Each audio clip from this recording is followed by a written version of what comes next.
Halo, apa kabar semua? Ketemu lagi dengan Putri Reza di Project Review. Dan seperti yang udah sama-sama tahu, ini adalah harinya iPhone. Ya, iPhone baru udah rilis dan ada 4 sesuai prediksi. Cuman yang meleset dari bocoran yang sempat beredar bulan lalu adalah tanggal perilisannya.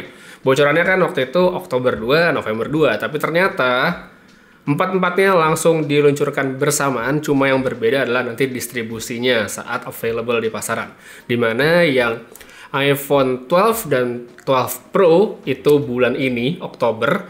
Sedangkan yang 12 Pro Max dan 12 Mini itu baru bulan depan. Jadi yang beda adalah distribusinya dibagi dua. Nah, dari keempat iPhone ini, yang pertama pasti kita perlu ngebahas tentang iPhone 12. iPhone 12 di sini dia membawa banyak sekali hal yang menarik. Salah satunya adalah A14 Bionic, chipset yang kencang banget, gak cuma di iPhone 12 tapi di seluruh iPhone. Jadi ini adalah satu poin yang menurut saya menarik sekali karena Apple kalau soal urusan chipset itu masih yang paling keren sekarang. Chipsetnya kenceng banget, belum ada yang ngalahin. Terus kalau kita lihat dari spesifikasi yang ada sekarang, bisa dilihat di sini iPhone 12 itu dia punya Ceramic Shield. Ceramic Shield ini katanya iPhone adalah teknologi baru mereka untuk perlindungan. Katanya sih bisa lebih tahan benturan dan nggak pecah, tapi ya kalau untuk Apple di setiap perilisan kayaknya jangan terlalu dianggap apa ya, jangan dianggap wah banget karena biasanya ntar juga ada drop test dan pecah juga gitu. Jadi biasanya kayak gitu, mau dibilang toughest glass ever juga ujung-ujungnya pecah juga. Habis itu layarnya OLED menarik sekali, resolusinya juga tinggi, tapi tidak ada refresh rate 120 Hz di lini iPhone manapun. Jadi itu adalah satu poin yang cukup disayangkan sebenarnya. Lalu untuk kamera nggak banyak perubahan, sama seperti iPhone 11, iPhone 12 hanya membawa 2 kamera aja dengan lensa wide dan ultra wide, tapi dengan aperture yang lebih besar di lensa wide-nya, sehingga untuk foto low light dan juga portrait mungkin akan lebih bagus hasilnya. Lalu kalau ngelihat dari keseluruhan acaranya iPhone, satu aspek yang kayaknya ditekankan sekali oleh Apple adalah soal 5G. Ya, 5G ini adalah teknologi yang sebenarnya keren, tapi kita di Indonesia belum tahu kapan bisa dapatnya ya. Kita aja masih pusing soal mesin cair dan IMEI.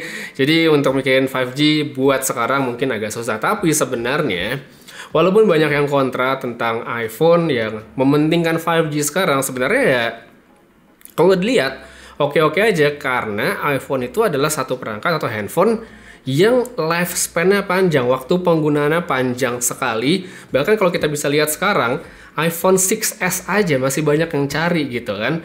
Jadi ibaratnya dalam bertahun-tahun ke depan, misalnya 3-4 tahun ke depan, ada orang mau beli handphone 5G yang murah mungkin ya, dan bagus gitu Apple, ya mungkin dia bisa beli ya iPhone 12 gitu kan. Atau misalnya mereka beli sekarang dan nggak ganti-ganti lagi gitu 2-3 tahun, ya mereka masih dapat 5G juga lewat iPhone 12-nya. Jadi kalau dibilang nggak bagus ya nggak juga, karena untuk pemakaian jangka panjang 5G ya harusnya sih bisa menjadi sesuatu yang menarik dan ya future proof lah bisa dibilang. Abis itu apalagi tadi waktu nonton itu ada yang namanya MagSafe. Nah ini juga menarik, dibawa kembali MagSafe. Sebelumnya udah pernah ada di bawah Apple untuk Mac-nya, sekarang ada untuk iPhone.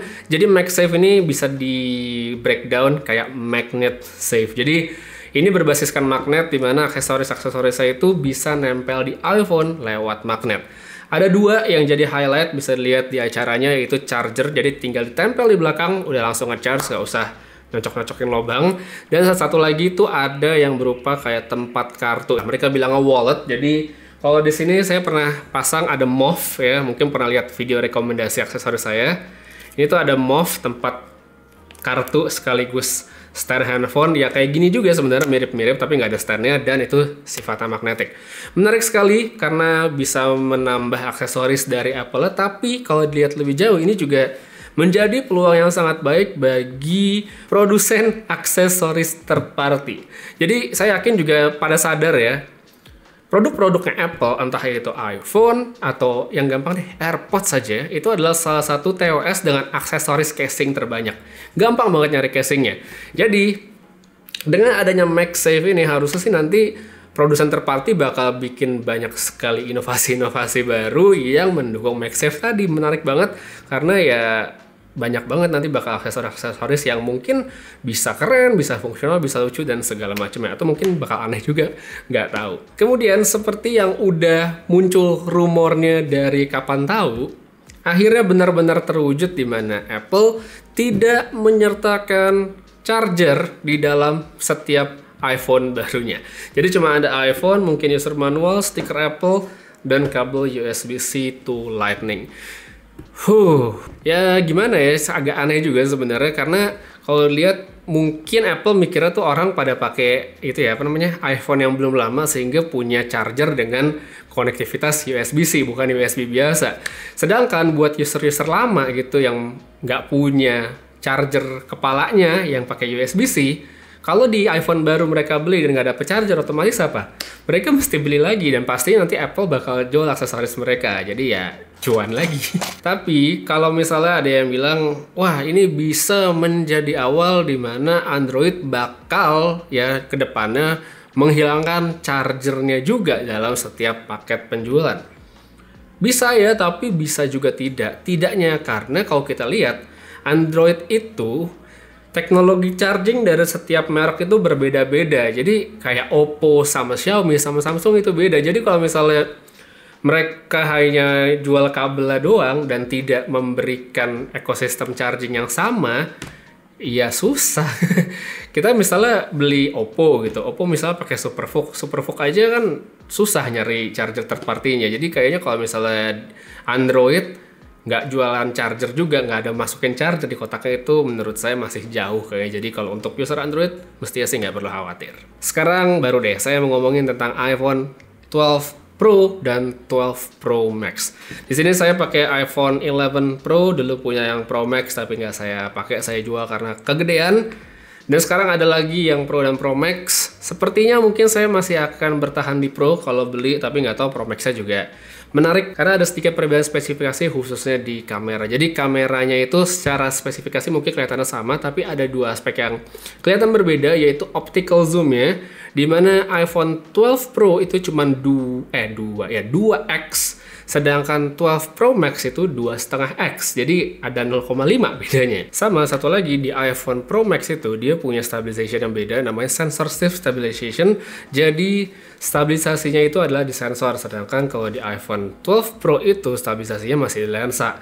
Perbedaan yang mungkin kelihatan nggak signifikan, tapi mungkin kalau dicoba bisa kelihatan bedanya. Lalu yang jadi poin besarnya sebenarnya yang coba digembur-gemburkan Apple itu adalah soal Apple Pro RAW. Jadi adalah pengambilan foto dengan RAW-nya Apple, menarik untuk editing, tapi untuk common user mungkin nggak kepake.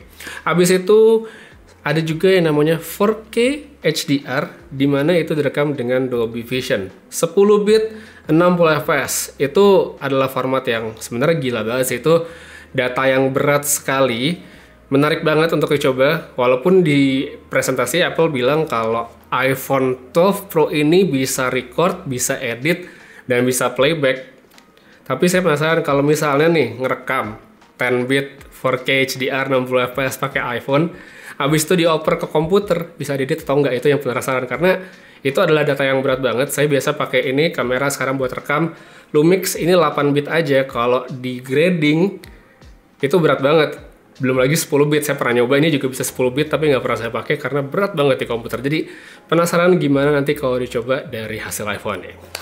Ya itu tadi soal Pro dan Pro Max-nya. Sama satu lagi yang tentunya nggak bisa dilupain dan nggak dilewatin adalah iPhone 12 mini. Oke, ini mungkin adalah iPhone yang kecil banget, menarik sekali, tapi powerful. Sebenarnya secara spesifikasi mirip-mirip aja dengan iPhone 12, tapi yang menarik sebenarnya adalah dampak ke industrinya, di mana dengan Apple bikin handphone kecil sepowerful itu mungkin bisa jadi trigger ke produsen lain untuk bikin handphone kecil lagi yang powerful. Karena kan sekarang ini handphone udah mulai gede-gede semua ya. Mungkin cuma Samsung yang pernah bikin S10i waktu itu, abis itu nggak dilanjutin. Mungkin ya, abis ada iPhone 12 mini ini, makin banyak lagi handphone kecil yang powerful. Tapi satu poin yang agak ngeganjel sebenarnya dari iPhone ukuran kecil, nggak lain adalah baterainya. dengan resource yang sepowerful itu, kira-kira bakal bertahan berapa lama itu baterai di handphone sekecil itu. Jadi menarik banget untuk dicoba. Ya semoga saya bisa nyobain keempat iPhone barunya nanti. Ya semoga cepet-cepet masuk ke Indonesia secara resmi ya, karena kalau nggak masuk gitu nggak bisa dipakai, jadinya kayak iPod Touch dengan A14 Bionic yang bisa ngedit video Dolby Atmos doang, nggak dapet sinyal ya kalau nggak bisa didaftarin emailnya. Untuk harga sekarang bisa dilihat iPhone 12 itu harganya di Singapura itu 1.299 Singapura dolar atau dirupiahkan sekitar 14 juta. Sedangkan iPhone 12 mini itu 1.149 Singapura dolar atau 12,5 juta.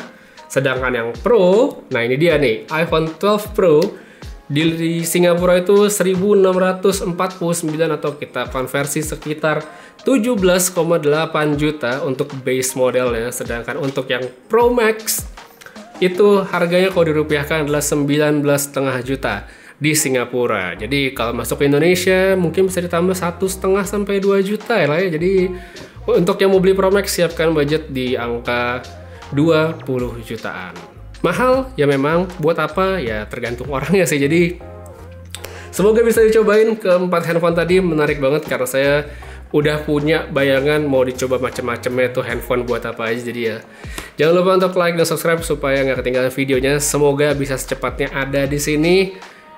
Tapi untuk sekarang kayaknya segitu aja dulu untuk impresi awal tentang iPhone baru yang baru rilis. Kalau buat kamu, kalau misalnya bisa beli, kamu bakal beli yang mana, pilih yang mana, dan alasannya kenapa tulis aja pada kolom komentar di bawah.